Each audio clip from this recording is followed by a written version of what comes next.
Hello everyone.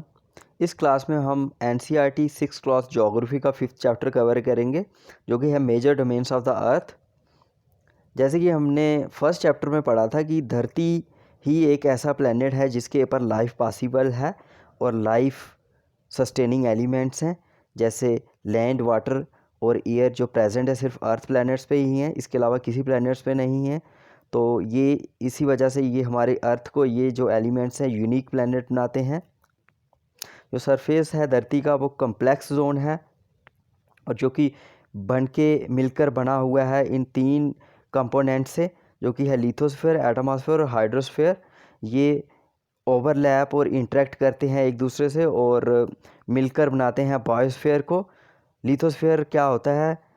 ये होता है सॉलिड पोर्शन होता है अर्थ का, जहाँ पर हम रहते हैं, और जो गैसियस लेयर्स होती है जो सराउंड करती है धरती को, उसको हम एटमॉस्फेयर बोलते हैं, जो कि बनी होती है ऑक्सीजन से, वेरियस गैसेस से, like oxygen, nitrogen, carbon dioxide और अदर गैसेस से मिलकर ये बनाता है।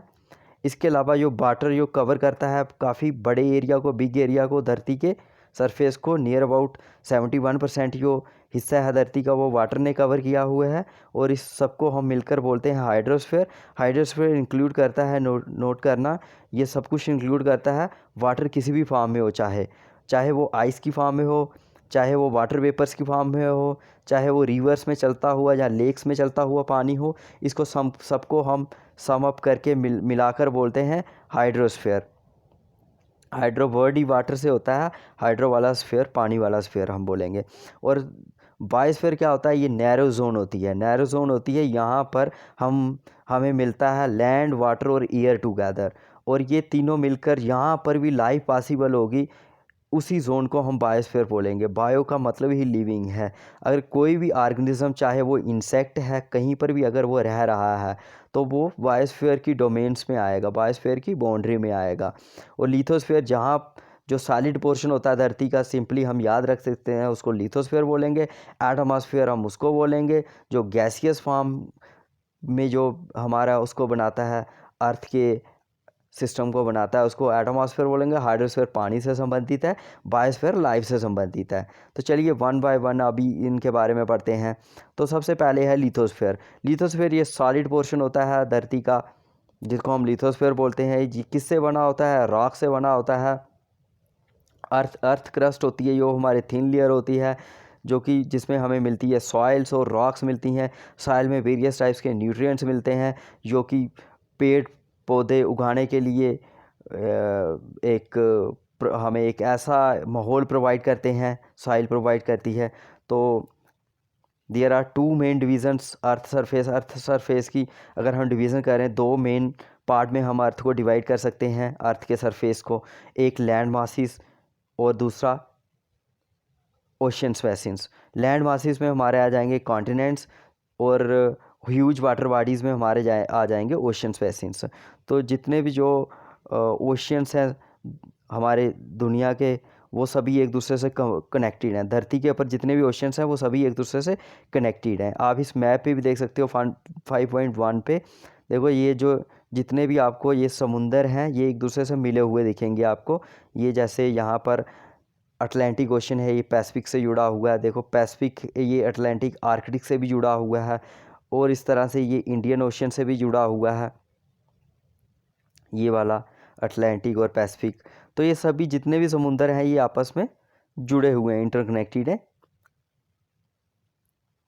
इसके अलावा इस बुक में और क्या लिखा हुआ है कि जो जितने भी are the land masses connected with each other, are all the land masses connected with each other an other. तो ये क्वेश्चन पूछा हुआ है, क्या सच में क्या जैसे समुंदर एक दूसरे से जुड़े हुए हैं, क्या लैंड मासेस भी जुड़े हुए हैं? तो इसका सिंपली आंसर आएगा नो। जैसे हमें साउथ अमेरिका, नॉर्थ अमेरिका ये बिल्कुल अलग दिखते हैं, ऑस्ट्रेलिया बिल्कुल अलग दिखते हैं, तो ये जुड़े नहीं हैं। जो लेवल होता है सी वाटर का वो सेम रहता है, इसलिए क्योंकि ये सभी आपस में जुड़े हुए हैं। और जो एलिवेशन होती है, मतलब हाइट होती है किसी भी जगह की, वो मेजर की जाती है लेवल ऑफ सी से, क्योंकि ये लेवल ऑफ सी वाटर तो बैलेंस कर लेता है अपनी आप को, ये बराबर ही रहेगा हर जगह। तो जो लेवल ऑफ सी, जो समुंदर का लेवल होता है, जो उसको हम ज़ीरो टेकन करते हैं, ज़ीरो लेते हैं, सी लेवल जिसको बोलते हैं हम, तो सी लेवल से ही हाइट नापी जाती है। तो जो हाईएस्ट माउंटेन पीक है जो कि माउंट एवरेस्ट है, वो उसकी जो हाइट है वो है 8848 मीटर्स अबव मीन सी लेवल। तो जो मीन सी लेवल है, सी लेवल से उसकी जो हाइट है वो कितनी है, 8848 मीटर। तो जो ग्रेटेस्ट डेप्थ है वो है 11022 मीटर्स, जो कि रिकॉर्डेड की गई है मैरीना ट्रेंच, जो कि है पैसिफिक ओशन का पार्ट। तो यहाँ से ही क्वेश्चन निकल के आता है कि विच is the highest point of the अर्थ, दुनिया का जो हाईएस्ट पॉइंट है धरती का वो कौन सा है। तो धरती का जो हाईएस्ट पॉइंट है वो है माउंट एवरेस्ट, जो कि है 8848 मीटर अबव मीन सी लेवल। वहीं पर एक क्वेश्चन निकल कर आता है कि जो धरती का जो डीपेस्ट पॉइंट है वो कहाँ पर है, तो वो है मैरीना ट्रेंच, और ये है कहाँ पर, ये है पैसिफिक ओशन में। और ये इसकी डेप्थ कितनी है, इसकी डेप्थ है 11022 मीटर्स अबव बिलो मीन सी लेवल, ये मीन सी लेवल से नीचे होगा। तो नेक्स्ट इस बुक में हम पढ़ेंगे कॉन्टिनेंट्स। अभी हमने पढ़ा जो लैंड मासेस होते हैं वो बने हुए हैं कॉन्टिनेंट से। तो कॉन्टिनेंट्स कितने हैं, मेजर 7 कॉन्टिनेंट्स हैं जो कि सेपरेटेड होते हैं लार्ज वाटर बॉडीज़ से। इनको जो ओशंस हैं बड़े बड़े वो सेपरेट करते हैं एक दूसरे से। ये कॉन्टिनेंट्स हैं जैसे कि Asia, Europe, Africa, north America, south America, इसके अलावा ऑस्ट्रेलिया और अंटार्कटिका। अगर हम वर्ल्ड मैप पे देखें तो हम नोटिस करेंगे कि ग्रेट पार्ट है जो लैंड का, लैंड मास, वो कहाँ पर मिलेगा, हमें नॉर्थ हेमिस्फेयर में मिलेगा। इस पिक्चर्स में हम सिंपली देख सकते हैं कि जो नॉर्थ वाला पोर्शंस होगा हमें वो वहाँ पर हमें ज़्यादा लैंड मासिस दिखेगा एज़ कम्पेयर टू साउथ वाले हिस्से में। यहाँ पर हम देख सकते हैं कि ये जो देखो एशिया, यूरोप, यहाँ पर जो सबसे बड़ा देश है एरिया में रशिया, फिर China, India, Europe, north America, ये कितने कितने बड़े कंट्रीज़ हैं, और ये सभी नॉर्दर्न हेमिस्फेयर में है। बाकी देख लो आप साउथ हेमिस्फेयर में हमें बड़े कम देश लैंड मास दिखने को मिलेगा। तो मैक्सिमम जो लैंड मास है वो कहाँ पर है, नॉर्थ हेमिस्फेयर में है, और बड़ा कम जो लैंड मास हमें दिखने को मिलेगा साउथ हेमिस्फेयर में। तो चलिए अभी पढ़ते हैं इन्हीं कॉन्टिनेंट्स के बारे में वन बाय वन। जो लार्जेस्ट कॉन्टिनेंट है जिसने कवर किया हुआ है 1/3 of the total land area of the अर्थ, वो है एशिया। ये कॉन्टिनेंट लाइज करता है ईस्टर्न हेमिस्फेयर में। तो क्वेश्चन आ सकता है कि एशिया कॉन्टिनेंट किस हेमिस्फेयर में लाइज करता है, तो ईस्टर्न हेमिस्फेयर में लाइज करता है। और सबसे बड़ा क्वेश्चन बन सकता है कि लार्जेस्ट कॉन्टिनेंट एरिया वाइज कौन सा है, तो वो भी एशिया है। इसमें से ट्रॉपिक ऑफ कैंसर पासिस होता है।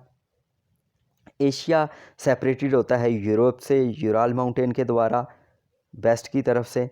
तो ये क्वेश्चन पूछ सकते हैं कि यूरोप को कौन सा माउंटेन डिवाइड करता है एशिया से, तो वो है यूराल माउंटेन। ये बाउंड्री क्रिएट करता है एशिया और यूरोप के बीच में।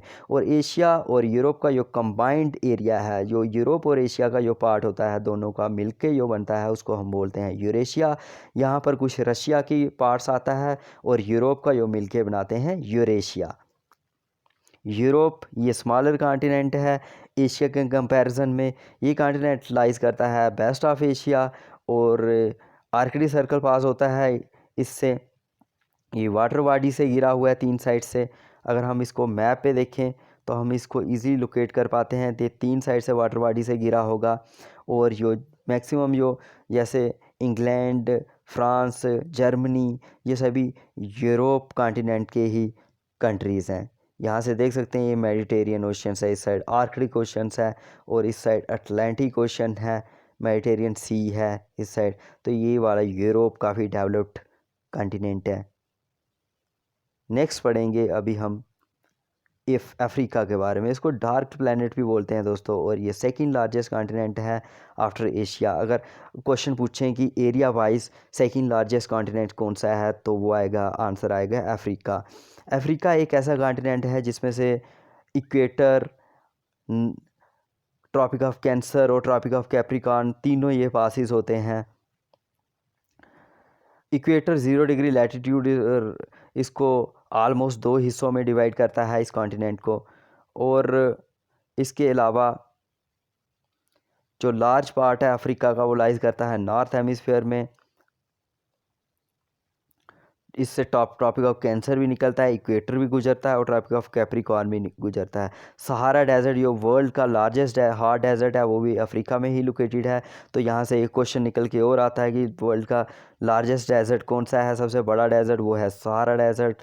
और ये किस कॉन्टिनेंट में पड़ता है, ये अफ्रीका कॉन्टिनेंट में पड़ता है। ये अफ्रीका के किस पार्ट में आता है, तो ये नॉर्थ अफ्रीका में आता है।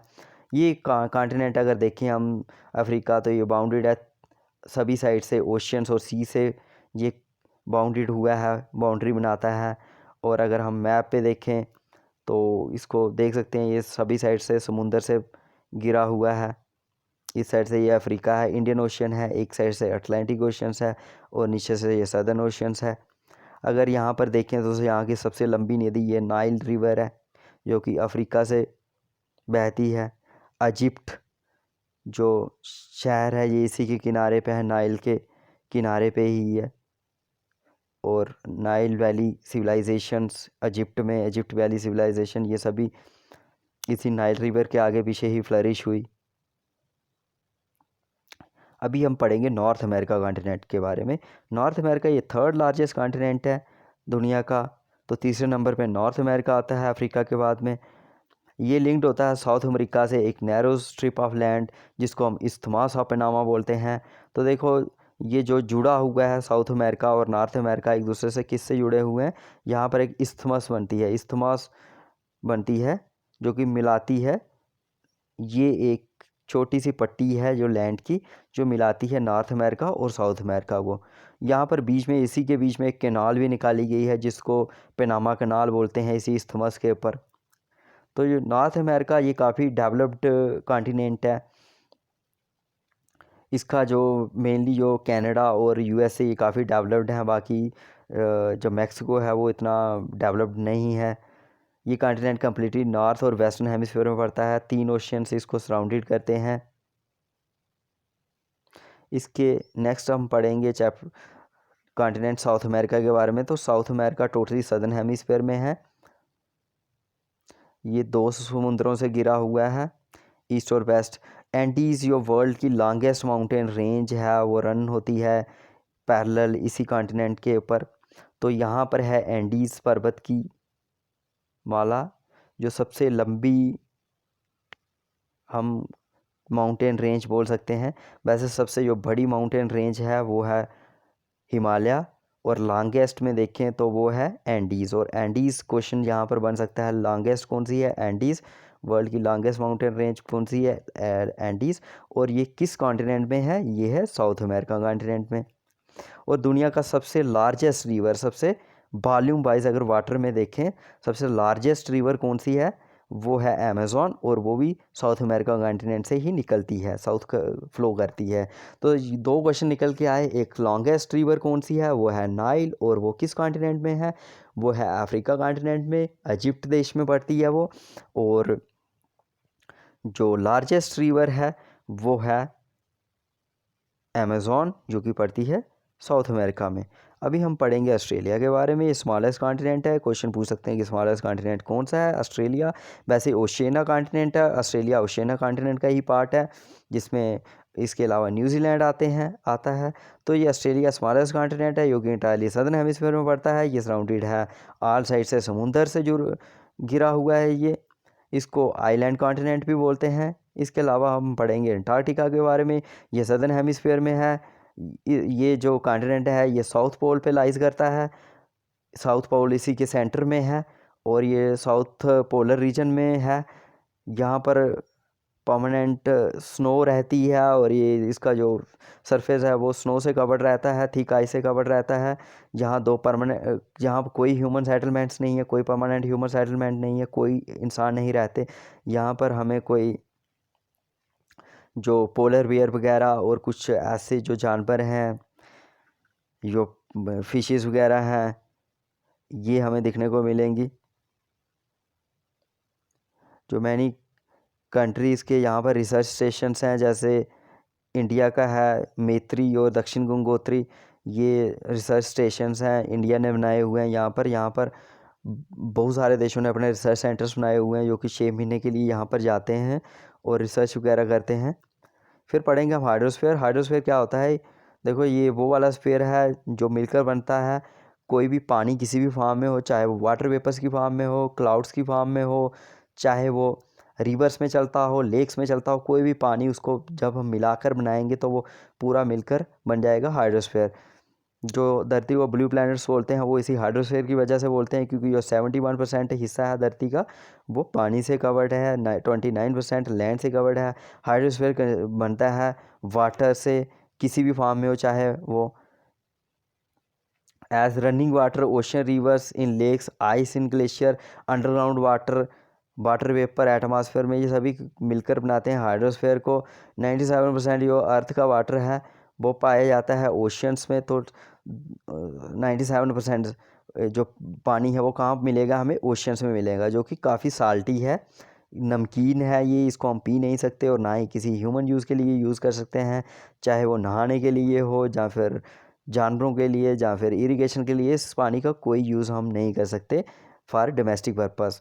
तो लार्ज पोर्शन है ये, रेस्ट ऑफ वाटर है वो किसी आइस शीट्स में जमा हुआ है या ग्लेशियर्स में जमा हुआ है, या फिर वो ग्राउंड में है, अंडरग्राउंड में है।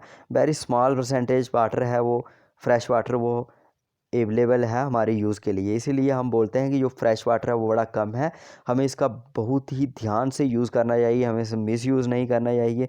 इस आप पाई चार्ट्स में देख सकते हो कि जो 97% जो पानी है वो ओशियंस में है, और ओशियंस में ये ऐसा पानी है जिसमें साल्ट है।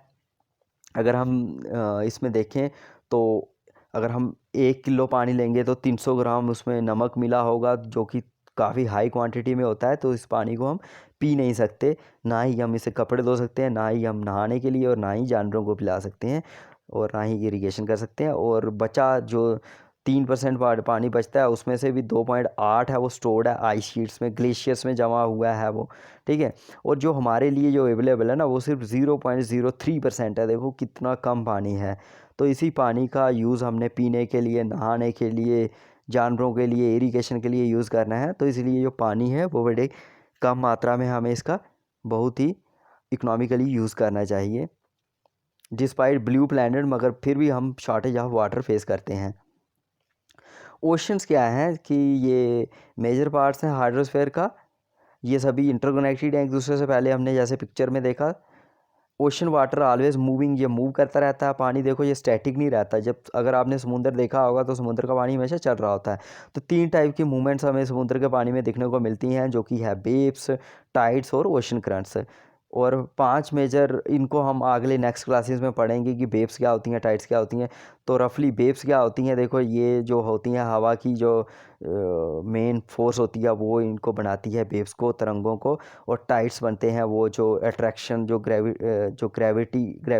ग्रेविटेशनल अट्रैक्शंस होती है मून की, उसकी वजह से टाइड्स बनते हैं। और ओशंस करंट्स वगैरह ये भी जो आती हैं, ये जो किसकी वजह से आती हैं, ये भी विंड वगैरह, ये जो फोर्सेस होती हैं इनकी वजह से ये रिस्पॉन्सिबल होती हैं वेव्स और करंट्स बनाने के लिए।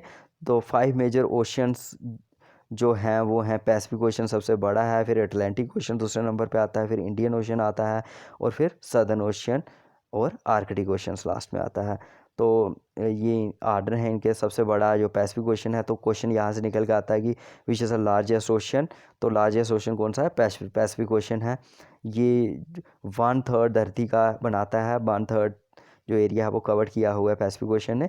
मैरीना ट्रेंच ऑलरेडी हमने पढ़ा कि मैरीना ट्रेंच डीपेस्ट पॉइंट है धरती का, जो कि पैसिफिक ओशन में लाइज करता है। Pacific ocean almost circular shape में है। तो क्वेश्चन पूछ सकते हैं कि किस शेप में है पैसिफिक ओशन, तो ये सर्कुलर शेप में है। और Asia, Australia, north America, south America ये इसके आगे पीछे हैं, बीच में ये है। तो अटलांटिक ओशन है सेकंड लार्जेस्ट ओशन है, और इसकी शेप कैसी है? एस शेप है। इस मैप में हम देख सकते हैं कि जो अटलांटिक ओशंस है उसकी शेप कैसी है? एस शेप है।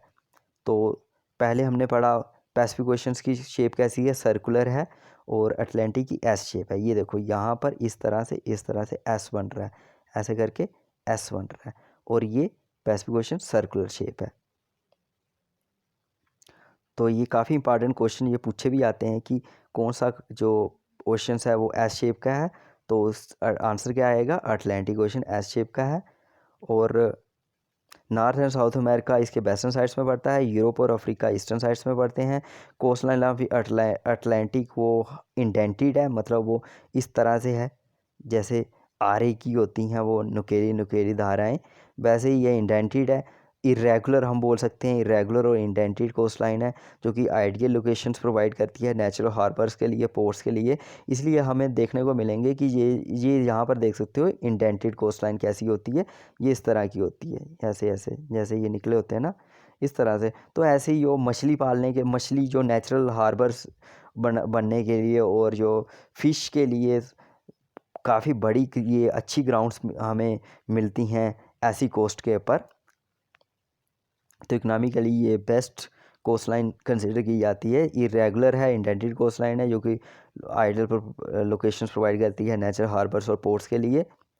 और from the point of view of commerce ये बिजीएस्ट ओशियन है। देखो दोनों साइड इसके डेवलप्ड देश हैं, एक साइड अमेरिका है, कनाडा है, और एक साइड यूरोपियन सारे देश हैं। तो ये जो एक बिजीएस्ट हम ओशियन बोल सकते हैं इकोनॉमिकल पॉइंट ऑफ व्यू।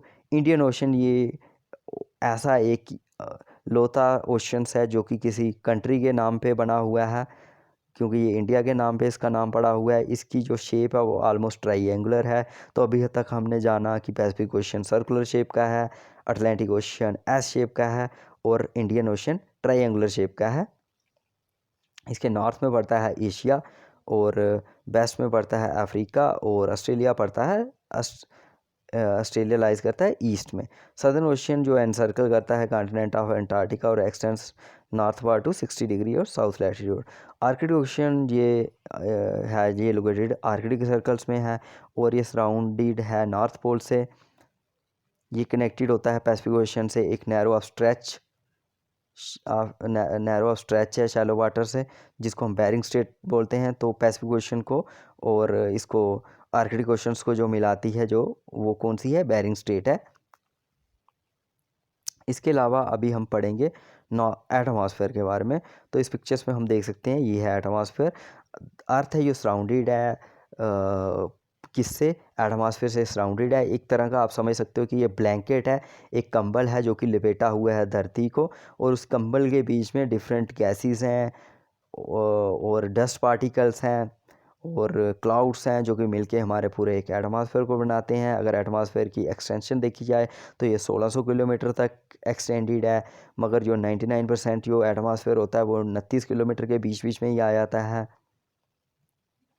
अगर हम एटमॉस्फेयर को डिवाइड करें तो ये 5 लेयर्स में हम डिवाइड कर सकते हैं बेस्ड ऑन इसकी कंपोजिशन और टेम्परेचर के बेसिस पे, और दूसरी प्रॉपर्टीज़ को अगर हम मिलाकर देखें तो हम इसको 5 जो स्फीयर्स हैं, 5 हम उसमें हाइट के बेसिस पे हम इसको 5 लेयर्स में डिवाइड कर सकते हैं। जो लेयर्स ये स्टार्ट होती हैं सरफेस से, वो है ट्रोपोस्फियर, फिर उसके बाद स्ट्रेटोस्फियर है, फिर मेसोस्फियर है, थर्मोस्फियर और एक्सोस्फियर है। अगर हम एटमॉस्फेयर की कंपोजिशन को देखें तो ये मेनली जो नाइट्रोजन और ऑक्सीजन से मिलके बना हुआ है, जो कि 99% क्लीन एयर बनाती हैं, और नाइट्रोजन जैसे 78% है, ऑक्सीजन 21% है, और इसके अलावा कुछ अदर गैसेस हैं जैसे आर्गॉन है 0.98% है, फिर कार्बन डाइऑक्साइड है कोई जो कि 0.03% है। इसके अलावा कुछ अदर गैसेस हैं, ये मिलकर हमारे पूरे इसको जो गैसियस फॉर्म है एटमॉस्फेयर उसको बनाती हैं। ऑक्सीजन जो कि ज़िंदा रहने के लिए, लाइफ के लिए ज़रूरी होती है, वहीं पर नाइट्रोजन वो ऑर्गेनिज़म्स की ग्रोथ के लिए इम्पॉर्टेंट रोल प्ले करती है। कार्बन डाइऑक्साइड यहाँ बड़ी कम मात्रा में प्रेजेंट है, मगर ये काफ़ी इम्पॉर्टेंट गैस है, इसका भी खुद का रेलिवेंस है क्योंकि ये हीट को एब्जर्व करती है। अगर ये कार्बन डाइऑक्साइड ना हो तो हमारा ये पूरा जो ये प्लैनेट है ये बिल्कुल ठंडा होगा और बर्फ़ की तरह जम जाएगा बर्फ़ से। ये हमारे कार्बन डाइऑक्साइड भी प्लैनेट को गर्म रखने के लिए इंपॉर्टेंट गैस प्ले करती है, रोल प्ले करती है। मगर अगर इस गैस की क्वांटिटी अगर बढ़ जाए तो ग्लोबल वार्मिंग होगी। क्या होगा, जो तापमान है वो बढ़ जाएगा, जिसकी वजह से जो बर्फ़ है ग्लेशियर से वो पिघलने लगेगी, और जब ग्लेशियर्स की बर्फ़ पिघलेगी तो समुद्र का सी लेवल बढ़ता जाएगा, जिसकी वजह से जो हमारी अर्थ के बड़े सारे जो आइलैंड्स हैं वो डूबने लगेंगे, और भी बड़ी सारी प्रॉब्लम्स होंगी। तो जो डेंसिटी है वो एटमॉस्फेयर की वेरीज़ करती है हाइट टू हाइट, और ये क्या करती है, ये मैक्सिमम होती है सी लेवल पे। और जैसे जैसे हम आसमान की तरफ ऊपर की तरफ चढ़ते जाते हैं तो जो डेंसिटी है एयर की वो कम होती जाती है। जैसे कि आपने एक्सपीरियंस किया होगा, देखा होगा कि जो क्लाइंबर्स होते हैं वो एक्सपीरियंस करते हैं ब्रीदिंग प्रॉब्लम्स। वो जैसे जैसे वो हाइट की तरफ चढ़ते जाते हैं तो उनको सांस लेने में प्रॉब्लम आती है, क्योंकि यहाँ पर डेंसिटी ऑफ एयर बिल्कुल कम हो जाती है। इसलिए वो अपने साथ ऑक्सीजन का सिलेंडर लेकर चलते हैं, जो कि हाई एल्टीट्यूड्स में उनको मदद करती है। कम ऑक्सीजन ना होने की वजह से भी वो ऑक्सीजन ले सकते हैं। आपने यहाँ ऐसा भी फील किया होगा जैसे कोई लेह की तरफ जाता है या फिर कहीं हाइट पे चढ़ता है तो जो ऑक्सीजन लेवल होता है वो कम होने लगता है। और वो क्यों होता है, क्योंकि जैसे जैसे हम हाइट आल्टीट्यूड्स पे जाते हैं, हाई एल्टीट्यूड्स पे जाते हैं, हाइट पे जाते हैं, जो डेंसिटी होती है हवा की वो कम होने लगती है। टेम्परेचर भी सेम कंडीशंस में चलता है, टेम्परेचर्स भी कम होता है जैसे जैसे हम ऊपर की तरफ जो बढ़ते हैं। आपने देखा होगा जैसे हम पहाड़ों की तरफ जाते हैं, पहाड़ों पे चढ़ते हैं तो जो टेम्परेचर्स होता है, तापमान होता है वो गिरने लगता है। ये होता है 6.5 डिग्री सेल्सियस पर 1000 मीटर। जैसे जैसे हम 1 किलोमीटर ऊपर जाएंगे तो 6.5 डिग्री सेल्सियस की गिरावट आएगी। इसको नॉर्मल लैप्स रेट भी बोलते हैं, जो हम फर्दर क्लासेस में पढ़ेंगे। इसके अलावा जो एयर होती है वो मूव होती है हाई प्रेशर से लो प्रेशर की तरफ। ये काफ़ी एक फ़िज़िक्स का लॉ है, ये याद रखना, आपको अगली क्लासेस में भी काम में आएगा। जब भी बड़ी क्लासेस में पहुंचोगे यही लॉ चलेगा। जो एयर है वो चलती है, मूव होती है हाई प्रेशर से लो प्रेशर की तरफ। आप HL याद रख सकते हो, H high pressure to low pressure की तरफ चलती है। तो इसी मूविंग एयर को हम विंड बोलते हैं। तो विंड किसको बोलते हैं, कि जो एयर मूव होना हाई प्रेशर से लो प्रेशर की तरफ, इसी को हम विंड बोलेंगे। इस पिक्चर्स में दिखाया हुआ है जो क्लाइंबर्स ऊपर की तरफ जा रहा है, साथ में उसने सिलेंडर्स लिया हुआ है। तो माउंटेनियर्स को किस तरह से प्रॉब्लम्स फेस करनी पड़ती है, जैसे वो हाइट पे चढ़ते हैं इसलिए वो अपने साथ सिलेंडर लेकर चलते हैं। तो बायोस्फीयर क्या होता है, ये डोमेन ऑफ लाइफ है। बायोस्फीयर एक नैरो जोन है जो कि कंटेक्ट करती है, जो मतलब हम इंटर रिलेशन बनाती है लैंड, वाटर और एयर के बीच में। और एक ये ऐसी जोन होती है जहाँ पर लाइफ एग्जिस्ट करती है। यही हमारे प्लानट को एक यूनिक प्लानट बनाती है। बायोस्फीयर की एग्जिस्टेंस की वजह से ही जो हमारी धरती है एक ऐसा यूनिक प्लानट है, यहाँ पर लाइफ पॉसिबल है। यहाँ इस पिक्चर में आप देख सकते हो, ये एटमॉस्फेयर है, ये लिथोस्फेयर है, ये हाइड्रोस्फेयर है, और ये पूरा सिस्टम मिलकर बना रहे हैं बायोस्फीयर। मतलब देखो, ये समुंदर के बीच में अगर मछलियाँ ज़िंदा रह रही हैं, लाइफ है, तो ये बायोस्फीयर है। अगर आसमान पे इंसेक्ट या फिर परिंदे उड़ रहे हैं तो ये बायोस्फीयर है। अगर यहाँ पर इंसेक्ट्स रह रही हैं, मैमल्स रह रही हैं, तो ये बायोस्फीयर है। तो ये पूरा बायोस्फीयर होगा। यहाँ मतलब बायो मीन लाइफ, और बायो लाइफ वाला स्फीयर, जहाँ पर भी लाइफ है वो बायोस्फीयर होगा। Species of organisms that vary in size from microbes, bacteria to huge mammals, ये हमें मिलते हैं। All living organism including human, ये सभी एक दूसरे से लिंक्ड हैं, चाहे वो इंसेक्ट हो, मैमल्स हो, जो भी हो बायोस्फीयर में, वो एक दूसरे से लिंक्ड हैं अपने सर्वाइवल्स के लिए। फर्दर क्लासेस में हम इकोसिस्टम पढ़ेंगे, फिर हम ये जो फूड चेन होती है ये पढ़ेंगे, फूड वेब पढ़ेंगे, ये किस तरह से काम करता है, कैसे बायोटिक फैक्टर एबायोटिक पे डिपेंड होते हैं, एबायोटिक बायोटिक के ऊपर किस तरह से इनका इंटर रिलेशनशिप्स होता है, जो हम इन्वायरमेंट्स में पढ़ते हैं।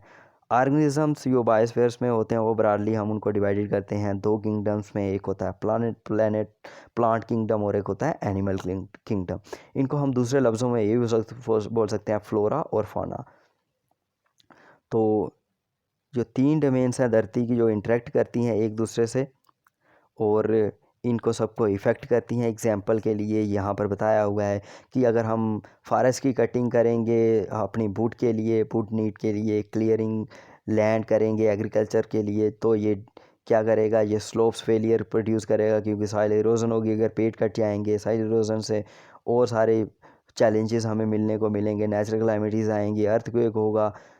तो ये सभी एक दूसरे से संबंधित है। जैसे हम क्या करते हैं, अगर हम जो रिवर्स में गंदगी करते हैं तो आगे जो दूसरी स्पीशीज़ होंगी या हमारी हेल्थ के ऊपर वो इफ़ेक्ट डालेगा। इस तरह से हमारा पूरा जो सिस्टम होगा वो डिग्रेड होगा। तो ये सारे जितने हैं, जितनी भी अगर हम किसी भी चीज़ को पोल्यूटेड करते हैं अपने इन्वायरमेंट्स में, वो एक दूसरे से इंटर रिलेटेड है। तो कहीं ना कहीं जैसे फासिल फ्यूल्स का ज़्यादा जलना, फासिल फ्यूल्स का मैक्सिमम यूज़ होना, व्हीकल्स पोल्यूशन निकलना, तो ये हमारे ग्लोबल वार्मिंग के लिए रिस्पॉन्सिबल है और ग्लोबल वार्मिंग की वजह से काफ़ी हेल्थ हज़ार्ड्स हैं होने के चांसेस हैं। तो ये सारे एक दूसरे से संबंधित हैं। तो ये था ये चैप्टर। फिर से थोड़ा जो इम्पॉर्टेंट पॉइंट्स हैं उनके बारे में देख लेते हैं उनको, फिर इसके बाद इसके क्वेश्चंस आंसर्स करते हैं। तो अभी तक हमने इस चैप्टर्स में क्या पढ़ा? हमने पढ़ा कॉन्टिनेंट्स के बारे में। कॉन्टिनेंट्स हमने पढ़ा माउंट एवरेस्ट हाईएस्ट पॉइंट है, मैरियन ट्रेंच लोएस्ट पॉइंट है। कॉन्टिनेंट्स जो कि हैं, सबसे बड़ा एशिया है और सबसे छोटा ऑस्ट्रेलिया कॉन्टिनेंट है एरिया वाइज अगर हम देखें। इसके अलावा जो एडमंड हिलरी थी, ये न्यूजीलैंड की थी, और तेंजिंग नॉर्गे, ये शेरपा थे। शेरपा वो होते हैं जो कि ये क्लाइंबर्स बोल सकते हैं हम, ये हेल्प करते हैं जो क्लाइंबर्स जाते हैं यहाँ पर। ये नेपाल की कम्युनिटी हम एक बोल सकते हैं जो कि हेल्प करते हैं माउंट एवरेस्ट को क्लाइंब करने के लिए। और फर्स्ट ये मैन थे जिन्होंने क्लाइंब किया था माउंट एवरेस्ट की पीक को, हाईएस्ट माउंट एवरेस्ट पीक को। कब किया था? 29 मई 1953। जुनको तैबी जो जापान के थे, ये फर्स्ट वुमेन थी। जुनको तैबी, ये पूछ सकते हैं फर्स्ट वुमेन कौन थी, तो जुनको तैबी ये जापान से संबंधित थी। और इन्होंने कब किया था? 1975 में क्लाइंब किया था माउंट एवरेस्ट को। इसके अलावा भारत की भी एक महिला रही हुई हैं, बचेंद्री पाल। इन्होंने किया था क्लाइंब माउंट एवरेस्ट को 1984 में। इसके अलावा नाइल जो रिवर है ये अफ्रीका से बहती है और दुनिया की सबसे लंबी नदी है। इसके अलावा जो इम्पॉर्टेंट पॉइंट्स थे, ये जो इस्थमास ऑफ पनामा है ये मिलाती है किसको? नॉर्थ अमेरिका को और साउथ अमेरिका। और यहाँ से एक पनामा कैनाल भी निकाली गई है जो कि जो नॉर्थ ये एक साइड पैसिफिक ओशन है, एक साइड अटलांटिक ओशन, इनको मिलाती है। इसके अलावा दक्षिण गंगोत्री है, ये मैत्री, ये अंटार्कटिका का एक रिसर्च सेंटर्स है जो कि इंडिया ने बनाए हुए हैं। इसके अलावा इसमें आप देख सकते हो ट्रोपोस्फेयर है, ये नीचे वाली स्फेयर, यहाँ पर ही लाइफ एग्जिस्ट करती है और यहाँ पर ही क्लाउड्स हमें दिखने को मिलेंगे। यहाँ पर ही मेनली जो गैसेस हैं जैसे ऑक्सीजन, कार्बन डाइऑक्साइड, नाइट्रोजन, उनकी कंसंट्रेशन हमें दिखने को मिलेगी। इसके बाद जैसे हम ट्रोपोस्फेयर से ऊपर स्ट्रेटोस्फेयर में जाते हैं तो यहाँ ट्रोपोपास आता है, और ट्रोपोस्फेयर स्ट्रेटोस्फेयर में ही जो जहाज़ हैं वो उड़ते हैं, बड़े बड़े जहाज़, क्योंकि यहाँ पर बिल्कुल क्लियर स्काई रहता है, यहाँ कोई क्लाउड्स नहीं होते। यहाँ पर ही ओजोन लेयर जो है वो पाई जाती है। ओजोन लेयर एक ऐसी लेयर है जो कि हमें प्रोटेक्ट करती है अल्ट्रावायलेट रेडिएशन से। फिर आता है ऊपर स्ट्रेटोस्फेयर, स्ट्रेटोस्फेयर से ऊपर आता है यहाँ पर मेसोस्फेयर। और यहाँ पर जितने भी ये आप देख रहे हो कि शूटिंग स्टार्स देखने को मिलेंगे, जो भी स्टार्स होते हैं यहाँ पर बिल्कुल टोटली डिस्ट्रॉय हो जाते हैं, क्योंकि जो फ्रिक्शन फोर्स होती है हवा की वो इन मेटेराइट्स को तोड़ देती है। और इसके बाद में जो मेसोस्फेयर है, मेसोस्फेयर के बाद यहाँ पर थर्मोस्फेयर और फिर एक्सोस्फेयर, और यहाँ पर ही आइनोस्फेयर मिलेगा। आइनोस्फेयर्स में जो सैटेलाइट्स होते हैं ये फिक्स होते हैं जो कि कम्युनिकेशंस पर्पज़ के लिए, जैसे इनसैट वगैरह सैटेलाइट्स हैं वो यहाँ पर ये 400 किलोमीटर्स अबव मीन सी लेवल से ये ऊपर रखे होते हैं, और ये कम्युनिकेशन पॉइंट ऑफ व्यू काफ़ी इंपॉर्टेंट सैटेलाइट्स होते हैं। अब चलिए एक्सरसाइज करते हैं, क्वेश्चन आंसर लेते हैं। क्वेश्चन है what are the 4 major domains of the earth. तो 4 major domains of the earth हमने सबसे पहली पढ़ी थी लिथोस्फेयर, फिर हमने पढ़ी थी एटमॉस्फेयर, फिर पढ़ी थी हाइड्रोस्फेयर, और फोर्थ पढ़ी थी बायोस्फेयर। ये चारों मिलके हमारे जो अर्थ प्लैनेट्स को एक यूनिक प्लैनेट बनाते हैं, जो कि जहाँ पर ओनली लाइफ पॉसिबल है। तो ये ऐसा प्लैनेट्स है जहाँ पर सिर्फ लाइफ सस्टेन करती है, इसके अलावा कोई भी ऐसा प्लैनेट नहीं है जिसके ऊपर अभी तक हमें मिला हुआ है कि लाइफ एग्जिस्ट करती है। सेकंड बी क्वेश्चन है कि name the major continents of the earth. तो जो 7 मेजर कॉन्टिनेंट्स है धरती के, वो है सबसे बड़ा है एशिया, फिर अफ्रीका है, फिर नॉर्थ अमेरिका, साउथ अमेरिका, इसके साथ में यूरोप और अंटार्कटिका, और लास्ट में ऑस्ट्रेलिया। फिर है कि name the 2 continents that lie entirely in the southern hemisphere. ऐसे कॉन्टिनेंट्स के नाम बताओ जो कि साउथ हेमिस्फीयर में ही लोकेटेड हैं। तो हमने अभी तक पढ़ा कि साउथ हेमिस्फीयर में बहुत ही कम लैंड मास है कंपेयर टू नॉर्थ हेमिस्फीयर, और यहाँ पर 2 कॉन्टिनेंट्स पड़ते हैं, एक है एशिया और दूसरा है साउथ अमेरिका। क्वेश्चन डी है name the different layers of the atmosphere. जो डिफरेंट लेयर्स होती हैं एटमॉस्फेयर की वो कौन कौन सी होती है। तो सबसे जो नीचे वाली लेयर्स आती है वो होती है ट्रोपोस्फेयर, जिसमें क्लाउड्स बनते हैं, क्लाउड्स वगैरह मिलते हैं हमें। लाइफ यहाँ पर ही एग्जिस्ट करती है क्योंकि मेनली जो गैसेज हैं नाइट्रोजन, ऑक्सीजन, कार्बन डाइऑक्साइड, वो उनकी कंसंट्रेशन हमें यहाँ पर ही मिलेगी। इसके अलावा जैसे हम ऊपर जाते हैं फिर हमें मिलता है स्ट्रेटोस्फेयर, जिसमें ओजोन लेयर होती है। स्ट्रेटोस्फेयर के बाद में आता है मेसोस्फेयर, इसमें टेम्परेचर घटने लगता है। फिर आता है एक्सोस्फेयर, और एक्सोस्फेयर का पार्ट ही आइनोस्फेयर है, जिसमें जो सैटेलाइट्स होते हैं वो हमें देखने को मिलते हैं। Natural satellites, sorry artificial satellites, जैसे हमारा इनसेट सैटेलाइट है। उसके बाद में कि why is earth called the blue planet, धरती को नीला प्लैनेट क्यों बोलते हैं, नीला ग्रह क्यों बोलते हैं। तो ब्लू प्लैनेट हम धरती को इसलिए बोलते हैं क्योंकि जो 71% लैंड है, सॉरी जो ये हमारा अर्थ है वो कवर्ड है किससे, पानी से। और ये दूर से अगर हम धरती को देखें तो ये नीली दिखती है क्योंकि इसमें 71% पानी है, इसलिए हम इसको ब्लू प्लैनेट्स भी बोलते हैं और यूनिक प्लैनेट भी बोलते हैं। नेक्स्ट क्वेश्चन है why is northern hemisphere called the land hemisphere. North hemisphere को लैंड हेमिस्फीयर क्यों बोलते हैं। तो क्योंकि जो मैक्सिमम लैंड है, 90% लैंड मास है, हमें वो कहाँ मिलेगा, नॉर्थ हेमिस्फीयर मिलेगा। सिर्फ 10% हमें जो लैंड मास है वो हमें साउथ हेमिस्फीयर में देखने को मिलेगा। Why is the biosphere important for living organism. Biosphere important क्यों है लिविंग ऑर्गेनिजम्स के लिए।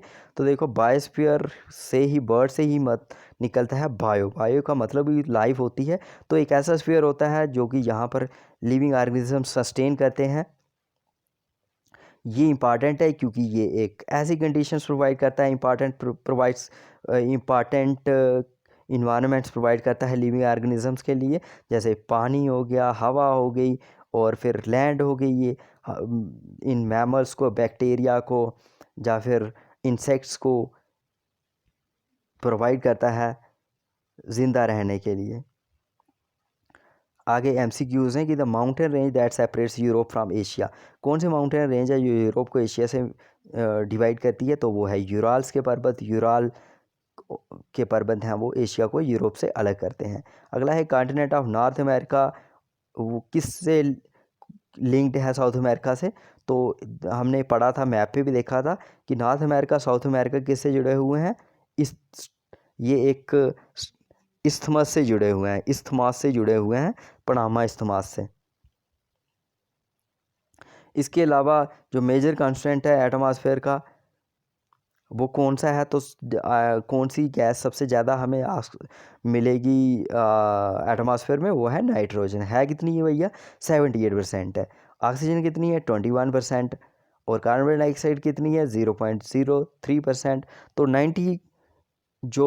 9% जो गैस है वो कौन सी है, नाइट्रोजन और ऑक्सीजन मिलकर बनाती हैं। The domain of the earth consisting of solid rock. Solid rock से जो डोमेन्स ऑफ अर्थ है वो कौन सी है, वो है लिथोस्फेयर। लिथोस्फेयर सॉलिड पोर्शन है धरती का, जो कि फर्दर जिसको हम डिवाइड करते हैं दो पार्ट्स में, एक होता है लैंड मास और एक होता है ओशन स्पेसिस।